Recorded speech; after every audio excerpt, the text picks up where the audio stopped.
Kondisi pertumbuhan ekonomi global saat ini seperti apa sih? Apakah meningkat atau bahkan malah melemah? Menarik juga. Mari kita bahas.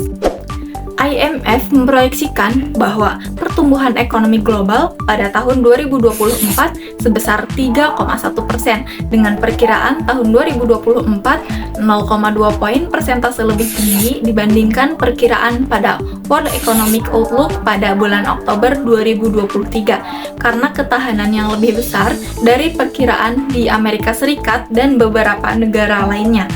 Hal ini didasarkan pada berbagai faktor ekonomi global yang dipertimbangkan. Dengan beberapa alasannya, mengapa IMF memproyeksikan pertumbuhan ekonomi global pada angka tersebut. Yang pertama yaitu dikarenakan adanya pemulihan pasca pandemi. IMF memperhitungkan proses pemulihan ekonomi global pasca pandemi COVID-19 dengan adanya vaksinasi massal dan langkah-langkah pemulihan ekonomi yang diimplementasikan oleh berbagai negara. IMF memperkirakan adanya peningkatan aktivitas ekonomi yang mendukung pertumbuhan. Kemudian yang kedua dikarenakan kebijakan moneter dan fiskal. IMF juga mempertimbangkan kebijakan moneter dan fiskal yang diterapkan oleh berbagai negara untuk mendukung pertumbuhan ekonomi. Langkah-langkah stimulus dan kebijakan lainnya dapat berdampak pada pertumbuhan ekonomi global. Kemudian yang ketiga, karena perkembangan ekonomi regional. IMF mungkin juga memperhitungkan perkembangan ekonomi di berbagai wilayah dunia yang dapat mempengaruhi pertumbuhan ekonomi global secara keseluruhan. Faktor-faktor seperti pertumbuhan ekonomi di Amerika Serikat, Eropa, dan negara-negara lainnya dapat menjadi pertimbangan dalam proyeksi tersebut. Kemudian yang keempat, IMF juga mempertimbangkan faktor risiko. Berbagai risiko yang dapat mempengaruhi pertumbuhan ekonomi global seperti ketidakpastian geopolitik, fluktuasi pasar keuangan, dan faktor-faktor lain yang dapat memperlambat pertumbuhan ekonomi. Nah, ada tapinya nih teman-teman. Kondisi pasar keuangan dunia dinilai masih ada ketidakpastian yang cukup tinggi, dilihat dari 3 indikator. Yang pertama, ekonomi Tiongkok masih lesu. Tiongkok disebut Krugman karena mengalami apa yang dinamakan dengan deflasi ala Jepang dan tingginya angka pengangguran di kalangan kaum muda. Hal tersebut bisa terjadi karena Tiongkok memasuki era stagnasi. Yang kedua, ekonomi Inggris dan Jepang yang sempat merosot dalam 2 triwulan terakhir.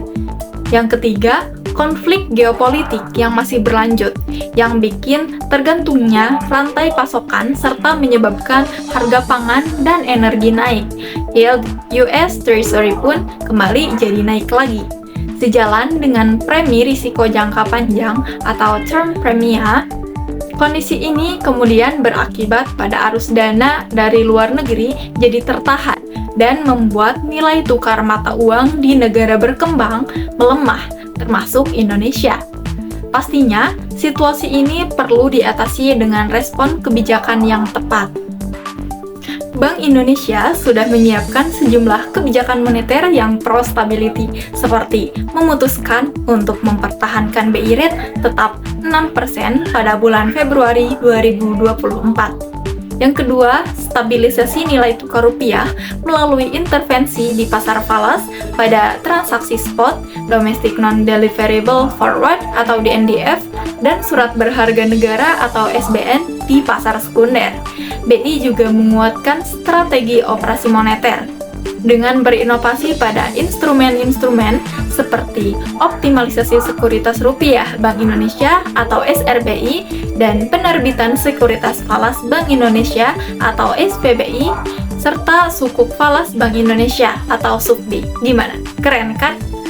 Di tengah ketidakpastian pasar keuangan global yang masih tinggi, arus masuk modal asing ke pasar keuangan Indonesia ternyata masih tetap berlanjut, tercermin dari investasi portofolio yang hingga 19 Februari 2024 mencatat net inflows sebesar 3,1 miliar dolar Amerika Serikat pada triwulan pertama 2024.